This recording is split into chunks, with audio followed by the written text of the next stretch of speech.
കോളേജിൽ പോവാത്ത ഞാൻ എങ്ങനെ പ്രപ്പോസ് ചെയ്യും? ഇങ്ങനെ അതിന്റെ ആവശ്യമൊന്നുമില്ല. കുറെ പ്രപ്പോസ് ചെയ്താ ഇവളെല്ലാന്നുള്ളൂ, ഒക്കെ ഫെയിലായിരുന്നു. അതുകൊണ്ടാണ് ഇതിഞ്ഞ് ഫെയിലായിട്ട് ഇതും പോയാ കഴിഞ്ഞില്ലേ. പിന്നെ ഉണ്ടോ ഈ പിന്നെ എന്ന് പറയുമ്പോഴാണ് ആ ഗൗരവം വരുന്നത്. ഞാനേ കുറേ കാലമായിട്ട് എൻ്റെ അടുത്ത് ചോദിക്കണം എന്ന് വിചാരിച്ച, പക്ഷെ നേരിട്ട് കാണുമ്പോഴൊക്കെ ഇത് ഏത് രീതിക്ക് എടുക്കും എന്നുള്ള ഒരു ടെൻഷനിലും പിന്നെ ഒരു പേടിയിലൊക്കെ ആയിരുന്നു. സത്യം പറഞ്ഞു കഴിഞ്ഞാൽ എനിക്കെന്നെ ഭയങ്കര ഇഷ്ടമാണ്. ജീവിതത്തിൽ എൻ്റെ എല്ലിൻ്റെ പാതി ഈ ആവണമെന്ന് ഞാൻ ആഗ്രഹിക്കുന്നുണ്ട്. അതിന് എനിക്ക് സമ്മതമാണോ?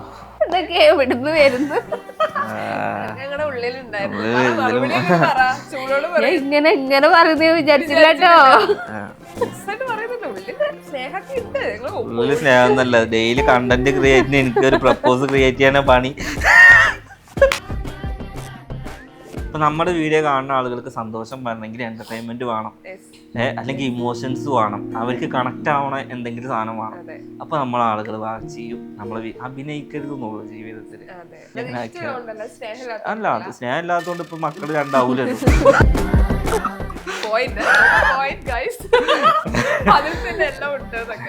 ഇത് ഒതുങ്ങിയതിന് ശേഷം ഇതിനൊരു ക്ലാരിറ്റി കൊടുത്ത് എല്ലാ ഹാപ്പി മൊമെന്റ്സിലെ ഞാനൊരു ഇന്റർവ്യൂ കൊടുക്കും. ആ ഒരു ഇന്റർവ്യൂ ആണ് ഈ ഒരു ഇന്റർവ്യൂ. ഇപ്പോൾ എല്ലാവരും ഹാപ്പിയായി. അടുത്ത ഒരു ബേബിക്ക് ഞങ്ങൾ വെയിറ്റ് ചെയ്ത് നിൽക്കുകയാണ്. അത് മൊത്തം ഹോസ്പിറ്റൽ ബാഗാണ്.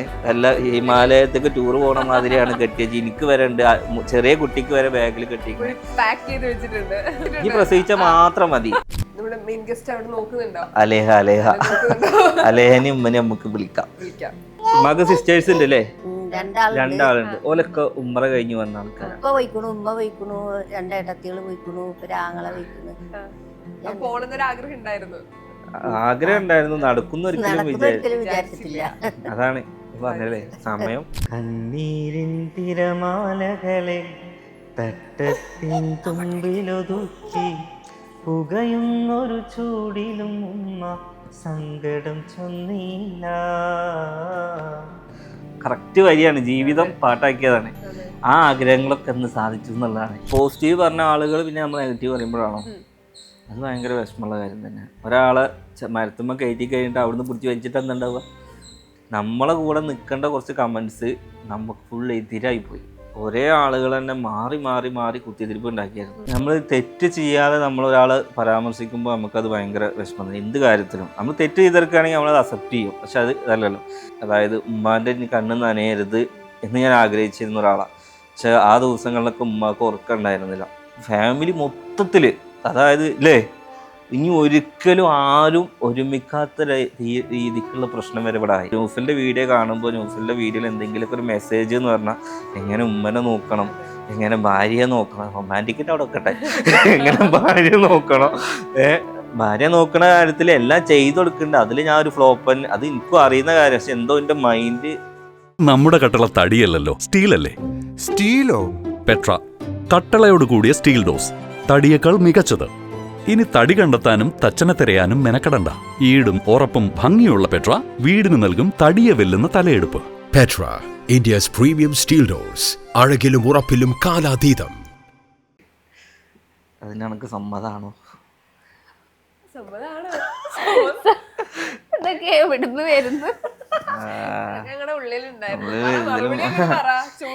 ഇങ്ങനെ ഇങ്ങനെ പറയുന്നത് വിചാരിച്ചില്ല കേട്ടോ. ഉള്ളില് സ്നേഹം എന്നല്ല, ഡെയിലി കണ്ടന്റ് ക്രിയേറ്റിന് എനിക്കൊരു പ്രപ്പോസ് ക്രിയേറ്റ് ചെയ്യാനാ പണി.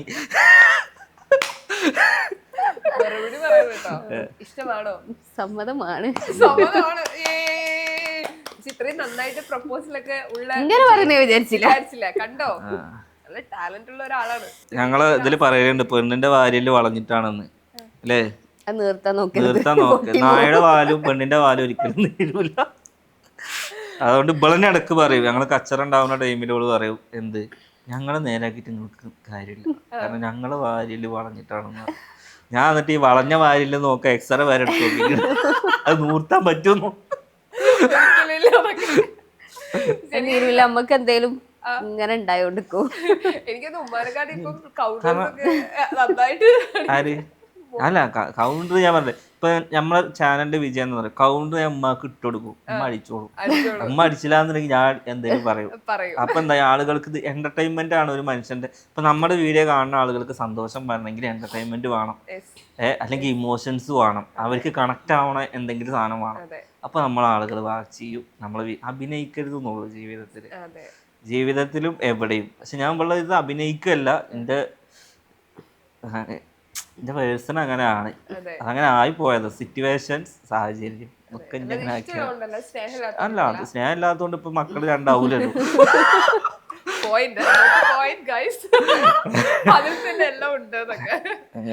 അപ്പൊ ഞങ്ങൾ ഉമ്മനെ വെയിറ്റ് ചെയ്യായിരുന്നു. അപ്പൊ ഉമ്മ ഉമ്മറക്കൊക്കെ പോയിട്ട് വന്നിരിക്കുകയാണ്. എങ്ങനെ ഉണ്ടായിരുന്നു യാത്രയൊക്കെ? യാത്രയൊക്കെ അടിപൊളിയാണ്. ഉമ്മർക്ക് പോലുള്ള ഒരു ആഗ്രഹം എന്തായിരുന്നു? എന്തായിരുന്നു? ഉമ്മാന്റെ അതായത് ഉമ്മാന്റെ ബാക്കിക്കാരൊക്കെ, അതായത് ഉമ്മാന്റെ ഉമ്മാക്ക് സിസ്റ്റേഴ്സ് ഉണ്ട് അല്ലേ? രണ്ടാളുണ്ട്. ഓലൊക്കെ ഉമ്മറ കഴിഞ്ഞ് വന്ന ആൾക്കാരാണ്. ഉമ്മ പോയിക്കണു, രണ്ടേട്ടത്തികള് പോയിക്കണു, ഒരാങ്ങളെ പോയിക്കണു. പോണെന്നൊരു ആഗ്രഹം ഉണ്ടായിരുന്നു. ആഗ്രഹം ഉണ്ടായിരുന്നു, നടക്കുന്ന ഒരിക്കലും വിചാരിച്ചിട്ടില്ല. അതാണ് പറഞ്ഞല്ലേ, സമയം. ഞാൻ ആഗ്രഹം ഉണ്ടായിരുന്നോണ്ട് ആഗ്രഹം കൊണ്ട് നടത്താൻ പറ്റില്ലെങ്കിൽ പാട്ട് എഴുതാന്ന് വിചാരിച്ചു. അന്ന് പാട്ട് പാടി, ഇന്ന് ആഗ്രഹം 1.5 വർഷം കൊണ്ട് നടന്നു. ഈ പാട്ട് അന്ന് പാടുന്ന സമയത്ത് അത് ഓർത്തോ ഇങ്ങനെ പോവാൻ പറ്റുമെന്ന്? അത് പോകുന്ന സമയത്ത് ആ പാട്ടിന് രണ്ടുപേരും ആ പാട്ട് കേട്ടിട്ടില്ലല്ലോ? ഇല്ലില്ല. പാടിയരാ. ഉമ്മയുടെ മുമ്പ് പാടും. കണ്ണീരിൻ തിരമാലകളെ തട്ടത്തിൻ തുമ്പിലൊതുക്കി പുകയുന്നൊരു ചൂടിലും ഉമ്മ സങ്കടം ചൊന്നീല. ആ ചുണ്ടിലെ പുഞ്ചിരി മായുന്നതു ഞാൻ കണ്ടീല. സുബ്ഹാനെ നാളെ അവിടെ ഉമ്മാനെ റാണിയാക്ക്, സ്വർഗത്തിൽ 1000 തോഴിമാരെ ഹൂറിയാക്ക്. സുബ്ഹാനെ നാളെ അവിടെ ഉമ്മാനെ റാണിയാക്ക്, സ്വർഗത്തിൽ 1000 തോഴിമാരെ ഹൂറിയാക്ക്. എനിക്കെൻ്റെ ഉമ്മാനെ ഒന്നു മദീന കാട്ടണം, ഉമ്മാൻ്റെ കൂടെ നാളെ സ്വർഗത്തോപ്പിൽ ചേരണം. അതായത് അതില് ആ പാട്ടിന്റെ ഫസ്റ്റ് ഉണ്ട്, കണ്ണീരിൻ തിരമാലകളെ തട്ടത്തിൻ തുമ്പിലൊതുക്കി പുകയുന്നൊരു ചൂടിലും ഉമ്മ സങ്കടം ചൊന്നീല. അതായത് കണ്ണീരിൻ തിരമാലകള് അടുക്കളയിൽ നിന്നിട്ട് പുകയുന്ന ചൂടിലും ഉമ്മാന്റെ ഉള്ളിലെ സങ്കടം പറഞ്ഞില്ല എന്നുള്ളതാണ് ആ വരി. കറക്റ്റ് വരിയാണ്, ജീവിതം പാട്ടാക്കിയതാണ്. ആ ആഗ്രഹങ്ങളൊക്കെ എന്ന് സാധിച്ചു എന്നുള്ളതാണ്. ഉമ്മറൊക്കെ പോയി ആഗ്രഹം സാധിച്ചു, തിരിച്ചു വന്നു. ഞാനിപ്പോ ഇതിലെന്തായാലും കുറെ നെഗറ്റീവ്സ് വരും. കാരണം ഉമ്മറക്ക് പോയ ആള് വീണ്ടും ക്യാമറക്ക് മുന്നിൽ വന്നു എന്നുള്ളൊരിതൊക്കെ നമുക്ക് പേഴ്സണലി വരുന്നതാണ്. ഞാൻ പറഞ്ഞ ഉമ്മ ഇപ്പൊ ക്യാമറക്ക് മുന്നിൽ വന്നാലും ഇപ്പൊ നമുക്ക് എന്താണ്, നമ്മൾ മോശമായിട്ടോ കാര്യങ്ങളോ ഒന്നും നമ്മൾ പറയുന്നോ ചെയ്യുന്നോ ആളുകൾക്ക് നല്ലത് പറഞ്ഞു കൊടുക്കുക. നമ്മളിപ്പോൾ ഈ ഒരു കാര്യം പറയുമ്പോഴും നമ്മളെ കണ്ടിട്ട് ഇൻസ്പയർ ആവാൻ പറ്റുന്ന എന്തെങ്കിലും കാര്യത്തിൽ കിട്ടണം, അത്രേ ഉള്ളൂ.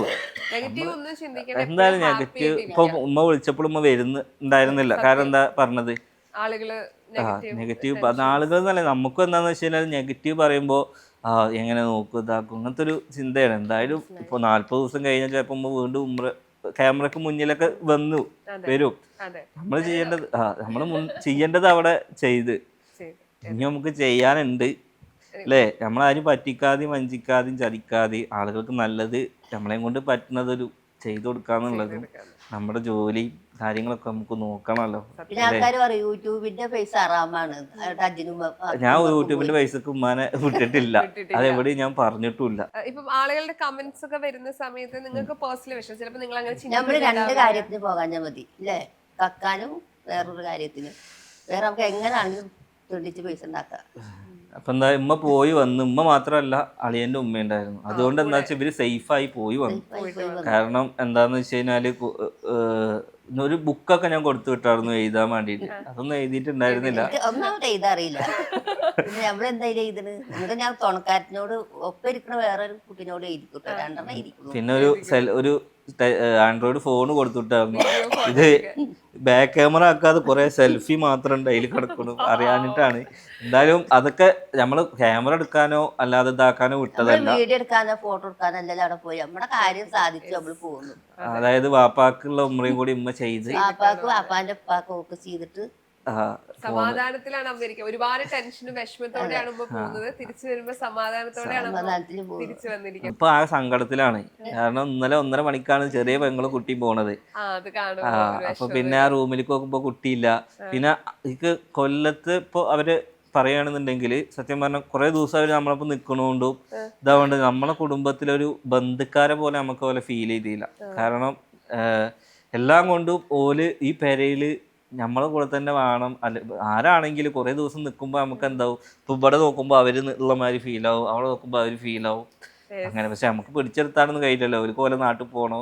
എന്തായാലും ആൺകുട്ടി പെൺകുട്ടി ആരായാലും ഒരു നിങ്ങൾക്ക് എന്ത് കുട്ടിയാ വേണ്ടേ? ചില ഇത് നമുക്ക് മനസ്സിലാവും, ഇത് ആൺകുട്ടിയായിരിക്കും പെൺകുട്ടിയായിരിക്കും, അങ്ങനെ തോന്നലൊക്കെ ഉണ്ടോ?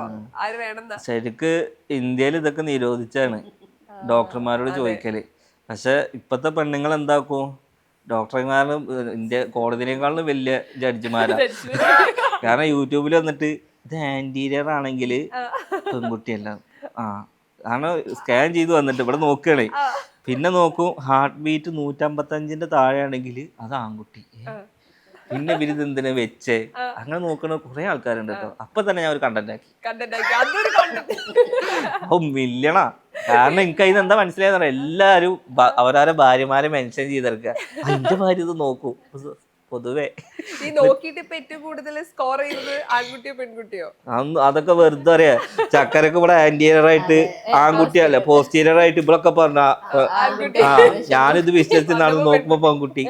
ഒരു കാര്യമല്ല, അതിലൊന്നും കാര്യമില്ല. ആൺകുട്ടിയായാലും പെൺകുട്ടിയായാലും ഹെൽത്തി ആയിട്ടില്ലേ? ആളുടെ കാര്യത്തിൽ നിങ്ങൾ ഗസ് ചെയ്തിട്ടുണ്ടായിരുന്നോ? അത് പെൺകുട്ടിയാന്ന് എനിക്ക് ഉറപ്പായിരുന്നു. ഇതും പെൺകുട്ടിയാണെന്ന് എനിക്ക് ഉറപ്പാണ്. നിങ്ങൾക്കോ? എനിക്ക് അങ്ങനെയൊന്നുമില്ല. എന്നാലും എന്റെ മനസ്സിൽ ആൺകുട്ടിയാന്നാണ്. എന്നിട്ട് ഇവൾക്ക് ഇതിന് ഭയങ്കര ഇതുണ്ടായിരുന്നു. ഇപ്പോഴത്തേന് വലിയ കുഴപ്പമില്ല. ഞാനും ആൺകുട്ടി ഗസ് ചെയ്തു. ഭൂരിപക്ഷം ഗസ് ചെയ്യും ആൺകുട്ടി. ഇനി ആള് പുറത്തു വരുമ്പോ ഞാൻ വിളിക്കാം ആൺകുട്ടിയാണോ പെൺകുട്ടിയാണോ. എന്തായാലും എന്ത് കുട്ടിയാണെങ്കിലും കേടില്ലാതെ നമ്മളെ അവസാന കാലത്ത് നോക്കുന്ന ഒരു കുട്ടിയായാൽ മതി. വൃദ്ധ സ്ഥലത്തൊന്നും കൊണ്ടാക്കരുതായി അല്ലേ? ഇപ്പൊ ആൺകുട്ടി പെൺകുട്ടി ഒന്നും വ്യത്യാസമൊന്നും ഇല്ല. അതെ, പെണ്ണുങ്ങളും കൊണ്ടാക്കും. അത്ര ലൈഫ് നോക്കുന്നവരുണ്ട്, നോക്കാത്ത ആളുകളുണ്ട്. അതത്രേ ഉള്ളൂ. ആരായാലും ഹെൽത്തി ബേബീസ് വരട്ടെ. വിദ്യാഭ്യാസം കൂടിയാ നോക്കിയാ മതി. വിദ്യാഭ്യാസം ജോലി തിരക്കുകൾ കൂടിക്കഴിഞ്ഞാല് ട്രാവലി, അതായത് തിരക്കുകൾ കൂടിക്കഴിഞ്ഞാൽ നോക്കാണ്ടാവൂല. ഇതൊക്കെ അങ്ങനെ തന്നെ. So all the very best. എനിക്ക് ഒത്തിരി വിശേഷങ്ങൾ ചോദിക്കണമെന്നുണ്ട്. ആൻഡ് ഇപ്പൊ സമയപരിധി ഉണ്ട്, പക്ഷെ നിങ്ങളോട് സംസാരിച്ച് തീരില്ല. കാരണം നിങ്ങളുടെ ഒരു ഫാമിലിയിൽ ഒരു പാർട്ടായിട്ട് മാറി. ഓരോ വിശേഷത്തിലും ഞാൻ വരുന്നുണ്ട്. ഇനിയിപ്പോ അടുത്ത ബേബി വരുമ്പോ ഞാൻ വീണ്ടും വരുന്നതായിരിക്കും. പിന്നെ ഉമ്മ ഉമ്രക്ക് പോകുമ്പോ ഏറ്റവും കൂടുതൽ സന്തോഷിച്ചത് എല്ലാ മക്കളും ഒരുമിച്ചപ്പോലെ. ഒരുമിച്ചാണ്. അതിന്റെ ഇടയിൽ കുറെ പ്രശ്നങ്ങൾ ഉണ്ടെങ്കിലും ഒക്കെ മാറിയില്ലേ, ഹാപ്പി ആയില്ലേ? കണ്ടോ, ഇത് നിങ്ങൾക്ക് മനസ്സിലാക്കേണ്ട എന്താന്ന് വെച്ചാൽ പ്രശ്നങ്ങൾ ഉണ്ടെങ്കിൽ അത് സോൾവ് ചെയ്യുന്നതും പബ്ലിക് തന്നെ കാണിക്കുക. പബ്ലിക്കിൽ വന്ന വിഷയം കൊണ്ടാണ് ഇത് പബ്ലിക്കിൽ പറഞ്ഞത്. അല്ലെങ്കിൽ ഒരിക്കലും നമ്മളെ, കാരണം ഒരിക്കലും നമ്മളത് പബ്ലിക്കിലൊന്നും നമ്മൾ ആഗ്രഹിക്കൂലല്ലോ. ഞാൻ പറഞ്ഞ അയലൊക്കത്ത് കേൾക്കാത്തത് പബ്ലിക്കിൽ വന്ന എന്താ അവസ്ഥ. അതുകൊണ്ട് അതെല്ലാം ക്ലിയർ ആയി. ആ ഒരു കടമ്പ നമ്മള് പരിഹരിച്ചു എന്നുള്ളതാണ്. ആ ഒരു വലിയൊരു പ്രശ്നത്തേക്ക് പോകേണ്ടത് അങ്ങോട്ട് പരിഹരിച്ച് എല്ലാം റെഡിയായി, ഒലക്കെ പോയി ഹാപ്പി ആയി വന്നു. പോവാനുള്ള ഒരു കാരണം അത് തന്നെയായിരുന്നു അല്ലേ? പ്രാർത്ഥനയില് അത് ഓർത്തിട്ടുണ്ടായിരുന്നു. ഇപ്പൊ എല്ലാം സന്തോഷമായില്ലേ? എല്ലാവരും ഹാപ്പി ആയിരിക്കുന്നു, സമാധാനത്തോടെ ഇരിക്കുന്നു. വേറെന്ത് വേണം അല്ലേ? ഇതുപോലെ ഹാപ്പി ആയിട്ട് സമാധാനത്തിൽ പക്ഷെ അവിടെ പോയി വന്ന ആൾക്കാർക്ക് ഇനിയും പോണം പോണം എന്നുള്ള ചിന്ത. ഇനിയും പോണെന്നുണ്ടോ? ഇവിടുത്തെ ഒരു ചിന്ത ഉണ്ടായിരുന്നില്ല. ഒരു ചിന്തയില്ല. ഇപ്പൊ ചക്കന്റെ കുട്ടി അഡ്മിറ്റ് ആക്കി, ഞങ്ങൾക്ക് അങ്ങനെ ഒരു ഇതേ ഇല്ല. ഇവിടെ നമുക്ക് ടെൻഷൻ ആയിരിക്കും, എന്തായി എന്തായി. അവിടെ അതേ ഇല്ല. അവരെ അപ്പൊ മറക്കണ നമ്മള് വെയിലൊക്കെ കൊണ്ട് ഫുള്ള് കരിവാളിച്ച് കഫക്കെട്ടൊക്കെ ആയിട്ടാ വന്നിട്ടുള്ളത്. ഞാൻ നമ്മുടെ ഇവിടത്തേക്കായ വെയിലാണ്. പക്ഷെ അതൊന്നും ഒന്നും നമുക്ക് കൊണ്ടുവരില്ല. പിന്നെ ആദ്യമായിട്ടല്ല ഫ്ലൈറ്റ് കയറി. അതിന് മുന്നേ ഒരു സൂറത്തിലൊരു പ്രൊമോഷന് വേണ്ടിയിട്ട് ഫ്ലൈറ്റ് കയറ്റി ഒന്ന് എക്സ്പീരിയൻസ് ചെയ്യിപ്പിച്ച. അത് വലിയ പ്രശ്നമല്ല. അതുകൊണ്ട് ഫ്ലൈറ്റ് ഒക്കെ ഈസി ഈസി ആയിരുന്നു. പേടിയുണ്ടായിരുന്നില്ല. ഇനി ഒറ്റക്കാണെങ്കിൽ ഇനിയും നമ്മൾ ഉമ്രക്ക് ഇനിയും പോകും അല്ലേ? ഇനിയും പോകും. അത് ഒരു തവണ പോയാൽ വീണ്ടും വീണ്ടും പോവാൻ തോന്നുന്നു. ഇനി ഒറ്റക്കാണെങ്കിൽ നമ്മൾ ഉമ്രക്ക് പോയിട്ട് വരും. ഒറ്റക്കൊന്നും പോയില്ല, ഗ്രൂപ്പിലേ പോവുള്ളൂ. ഒറ്റക്ക് പോയാൽ നമുക്ക് എവിടെ എത്തില്ല. സ്ഥലങ്ങൾ കാണിക്കണമെങ്കിൽ ഗ്രൂപ്പിൽ തന്നെ പോണം. അപ്പം ഒരുപാട് സന്തോഷം കാണാനും സംസാരിക്കാനും പറ്റിയതിൽ. ഇനിയും ലൈഫിൽ ഒരു പുതിയ ആള് വരാൻ വേണ്ടി പോവാണ്, ഫാമിലി വലുതാവാൻ വേണ്ടി പോവാണ്. സോ ലൈഫിൽ നല്ലത് മോശമായിട്ടുള്ള കാര്യങ്ങളൊക്കെ നടക്കും. ആൻഡ് സോഷ്യൽ മീഡിയയിൽ ആക്റ്റീവായിട്ടിരിക്കുന്ന സമയത്ത് നെഗറ്റീവും പോസിറ്റീവ് ആയിട്ടുള്ളൊക്കെ വരും. അപ്പം നിങ്ങൾ ആ രീതിയിൽ തന്നെ അത് എടുക്കുന്ന ആളുകൾ തന്നെയാണ്. സോ ഇനിയും വീഡിയോസ് ഇടാൻ നിങ്ങളുടെ വീഡിയോ ഇഷ്ടപ്പെടുന്ന ഒത്തിരി ആളുകളുണ്ട്. സോ ഇനിയും ഈ സപ്പോർട്ടും കാര്യമൊക്കെ കൂടെ തന്നെ ഉണ്ടാവും. നമ്മളും കാത്തിരിക്കണം ഓരോ അപ്ഡേഷന് വേണ്ടിയിട്ട്. അപ്പം ഈ സപ്പോർട്ട് ചെയ്യണം. ഇപ്പം നെഗറ്റീവ് പറയുന്ന സമയത്ത് കൂടെ സപ്പോർട്ട് ചെയ്യുന്ന ഒത്തിരി ആളുകളുണ്ട്. എപ്പോഴും നമ്മൾ നെഗറ്റീവ് പറയുന്ന ആൾക്കാർ മാത്രമല്ല, നെഗറ്റീവിൻ്റെ കൂടെ സപ്പോർട്ട് ചെയ്യുന്ന ഒരുപാട് ആളുകളുണ്ട്. അപ്പം അത്തരം ഒരു സപ്പോർട്ട് നമുക്ക് കിട്ടുന്ന സമയത്ത് വീണ്ടും നമുക്ക് മുന്നോട്ട് പോകാൻ അതൊരു പ്രചോദനം ആവാറുണ്ട്. സോ അങ്ങനെയുള്ള ആളുകളോട് എന്താ ശരിക്കും പറയാനുള്ളത്? പോസിറ്റീവ് പറഞ്ഞ ആളുകൾ പിന്നെ നമ്മൾ നെഗറ്റീവ് പറയുമ്പോഴാണോ അത് ഭയങ്കര വിഷമമുള്ള കാര്യം തന്നെ. ഒരാളെ മരത്തുമ്പോൾ കയറ്റി കഴിഞ്ഞിട്ട് അവിടുന്ന് പിടിച്ച് വലിച്ചിട്ട് എന്തുണ്ടാവുക? ആ ഒരു ഫീൽ. നമ്മൾ രക്ഷപ്പെടണമെന്ന് ആഗ്രഹിച്ച് നമ്മൾ രക്ഷപ്പെടുമ്പോൾ പിന്നെ ഓൻ അങ്ങനെയാണ് ഇങ്ങനെയാണെന്ന് പറയുമ്പോൾ നമുക്കത് ഭയങ്കര ഫീൽ തന്നെയാണ്. അത് എന്തായാലും ഇപ്പോൾ ഞങ്ങളോട് നേരത്തെ പറഞ്ഞില്ലേ, നമ്മൾ ഒരു ഫാമിലി ഇപ്പം എല്ലാവർക്കും നല്ല ഇൻസ്പിറേഷൻ കൊടുക്കുകയാണ് എന്നൊക്കെ ഞാൻ എല്ലാ വ്ളോഗിലും ഞാൻ പറയും. ഇപ്പം ഞാൻ നോക്കിയേക്ക് പെങ്ങളെ എങ്ങനെ നോക്കണം, ഉമ്മാനെ എങ്ങനെ നോക്കണം, ഭാര്യനെ എങ്ങനെ നോക്കണം, കുടുംബം എങ്ങനെ നോക്കണം എന്ന് എപ്പോഴും നിരന്തരം ഇങ്ങനെ നമ്മൾ നിങ്ങളെ പഠിപ്പിക്കാന്ന് പറഞ്ഞാൽ നമുക്ക് തന്നെ ഇങ്ങനത്തെ ഒരു വിഷയം വന്നപ്പോൾ ഞാൻ ആ ടൈമിൽ ഞാൻ പറഞ്ഞതിന് ആളുകൾ ഇത് എങ്ങനെ, കാരണം നമ്മുടെ കുടുംബത്തിൽ എന്താ പ്രശ്നം എന്ന് പറയുമ്പോൾ നമ്മൾ എന്ത് ഇൻസ്പിറേഷന് കൊടുക്കണം. ആ ടൈമിൽ ഇതുണ്ടായിരുന്നു. ആ ടൈമിൽ നമ്മളെ കൂടെ നിൽക്കേണ്ട കുറച്ച് കമൻസ് നമുക്ക് ഫുൾ എതിരായിപ്പോയി. അതായത് നമ്മളെ സപ്പോർട്ട് ചെയ്ത ആളുകൾ ഈ പ്രശ്നം ഈ ഊതി വീർപ്പിക്കാൻ വേണ്ടിയിട്ട് ഈ പ്രശ്നക്കാർ, അതായത് ഇപ്പോൾ സക്കരയുടെ ഫാമിലി ആണെങ്കിലും സൗഫിയുടെ ഫാമിലി ആണെങ്കിലും നമ്മുടെ ചാനലിലാണെങ്കിലും ഒരേ ആളുകൾ തന്നെ മാറി മാറി മാറി കുത്തിത്തിരിപ്പ് ഉണ്ടാക്കിയായിരുന്നു. അതായത് ഇവിടെ നമുക്ക് ഇറിറ്റേറ്റ് ചെയ്യണത് ഓൻ അങ്ങനെ ചെയ്തു, ഓൻ ഇവിടെ വന്നപ്പോൾ ഇപ്പോൾ ഞാൻ എൻ്റെ മൂത്ത പെങ്ങളെയും കൊണ്ട് പോകുമ്പോൾ ഓൾക്ക് അന്ന് മന്തി വാങ്ങിച്ചു കൊടുത്തില്ല, ചെറിയ പെങ്ങളെയും കൊണ്ട് പോയപ്പോൾ ഓൾക്ക് മന്തി വാങ്ങിച്ചു കൊടുത്തു. അപ്പോൾ എന്തായി, ഇവരെ മനസ്സിൽ ഇനി എന്തോ ഇങ്ങനെ കയറൂലേ. അതായത് നമ്മളിത് അറിഞ്ഞിട്ട് നമ്മൾ ഓലെയും സൽക്കരിക്കലുണ്ട്, അവരെയും സൽക്കരിക്കലുണ്ട്. പക്ഷേ ഈ ഒരാളുടെ മനസ്സിലൊരു വിള്ളൽ വീണ അത് വിള്ളൽ വലുതാക്കാൻ വേണ്ടിയിട്ട് ഈ കമൻസ് എന്താക്കും, ഇങ്ങനെ ഒന്നുകൊണ്ടായിരിക്കും. ഇപ്പം എൻ്റെ കല്യാണ സമയത്ത് എനിക്ക് കമൻസ് ഇങ്ങനത്തെ വന്നപ്പോൾ ഞാൻ എന്താ കാട്ടിയത്, ആ കമൻറ്റ് ബോക്സ് ഓഫ് ചെയ്തു. ഏറ്റവും വലിയ ഓപ്ഷൻ അതാണ് അല്ലേ. നമ്മുടെ സമാധാനം നമ്മൾ കണ്ടെത്തുക. കുറച്ച് ദിവസം കഴിയുമ്പോൾ ഒതുങ്ങും. പിന്നെ ഈ ഫാമിലിയിൽ ഈ ഒരു ഇഷ്യൂ നടക്കുകയാണ്. ഇന്നെ ഏകദേശം ഒരുപാട് ഇൻ്റർവ്യൂ ചാനൽ വിളിച്ചിട്ടുണ്ടായിരുന്നു ഈ ഇഷ്യൂ പറയാൻ വേണ്ടിയിട്ട്. ഞാൻ എന്താ പറഞ്ഞു, ഞാൻ പറഞ്ഞു ഇപ്പം സമയമല്ല, ഞാനത് ഇപ്പോൾ പറയുമ്പോൾ അത് എന്താണ് പല രീതിയിലും ഈ ക്ലിപ്പ് പോയിട്ടും അത് ക്ലിപ്പ് ഫാമിങ് നടന്ന് ആകെ കൊളായി പോകും. അതുകൊണ്ട് എനിക്ക് ഇത് ഒതുങ്ങിയതിന് ശേഷം ഇതിനൊരു ക്ലാരിറ്റി കൊടുത്ത് എല്ലാ ഹാപ്പി മൊമെൻറ്റ്സിലെ ഞാനൊരു ഇൻ്റർവ്യൂ കൊടുക്കും. ആ ഒരു ഇൻ്റർവ്യൂ ആണ് ഈ ഒരു ഇൻ്റർവ്യൂ. അത് നിങ്ങൾ എന്നോട് ഇൻ്റർവ്യൂവിൻ്റെ കാര്യത്തിനല്ല ഞാൻ ഇതിൽ പറയാൻ കാരണം, ഇതൊരു ജെന്യുവിൻ ആളുകൾ ഇതിൽ കമൻസ് വായിക്കുമ്പോൾ എനിക്ക് അങ്ങനെ ഫീൽ ചെയ്തു. ഇപ്പോൾ എല്ലാവരും ഹാപ്പിയായി. അടുത്ത ഒരു ബേബിക്ക് ഞങ്ങൾ വെയിറ്റ് ചെയ്ത് നിൽക്കുകയാണ്. അത് മൊത്തം ഹോസ്പിറ്റൽ ബാഗാണ്. എല്ലാ ഹിമാലയത്തേക്ക് ടൂർ പോകണ മാതിരിയാണ് കെട്ടിയത്. എനിക്ക് വരെ ഉണ്ട്, ചെറിയ കുട്ടിക്ക് വരെ ബാഗിൽ കെട്ടിയിരിക്കുന്നത്. അതായത് ഓരോ ആരുടെ യൂട്യൂബ് നോക്കിയിട്ട് എങ്ങനെയാണ് ബാഗ് കെട്ടുക, എങ്ങനെയാണ് ഒക്കെ എല്ലാം സേഫായി. ഈ പ്രസവിച്ചാൽ മാത്രം മതി, ഒക്കെ സെറ്റായി എല്ലാം. കാരണം 3-4 ദിവസമായിട്ട് അതിന്റെ പർച്ചേസിങ്ങിലാണ് ഫുള്ള് എല്ലാം പർച്ചേസ്. പിന്നെ ഈ ഒരു കുട്ടീൻ്റെ കാര്യത്തിൽ നമുക്ക് എന്താണെന്ന് വെച്ച് കഴിഞ്ഞാൽ നമുക്ക് തന്നെ ഒരു വിശ്വാസം ഉണ്ടായിരുന്നില്ല. കാരണം മൂത്ത കുട്ടി എന്ന് പറയുമ്പോൾ നമുക്ക് ആദ്യം ഉണ്ടാവുന്ന കുട്ടി അതെങ്ങനെ ആവും ഒരു ഇതല്ലേ. എന്താ അതിന് ഓരോ മാസം അത് ഇത്ര വളർന്നു, ഇത് പെട്ടെന്നായി പോയി, ഇത് ഇനിയിപ്പോൾ ഒരു 10 ദിവസം കഴിഞ്ഞാൽ ഡെലിവറി ആയി. അപ്പോൾ ഇതിൻ്റെ ഒന്നും മനസ്സിലാക്കാൻ കഴിഞ്ഞിട്ടില്ല. സ്നേഹിക്കുന്നതിന്റെ കൂടെ എപ്പോഴും ഉണ്ടാവും, നെഗറ്റീവ് ഒന്നും മൈൻഡ് ചെയ്യുന്ന, ഹാപ്പി ആയിട്ട് ഇരിക്കുക. അപ്പൊ ഇത്ര നേരം സമയം നമ്മുടെ കൂടെ സ്പെൻഡ് ചെയ്തതിന് താങ്ക് യു സോ മച്ച്. ഇനിയും കാണാം, ഇനിയും കാണണം. Okay bye. ഇനി കുട്ടിയായിട്ട് കാണാം. കുട്ടിയായിട്ട് വരുന്നു കാണാൻ. Okay thank you bye. Petra, India's premium steel doors. അഴകിലും ഉറപ്പിലും കാലാതീതം.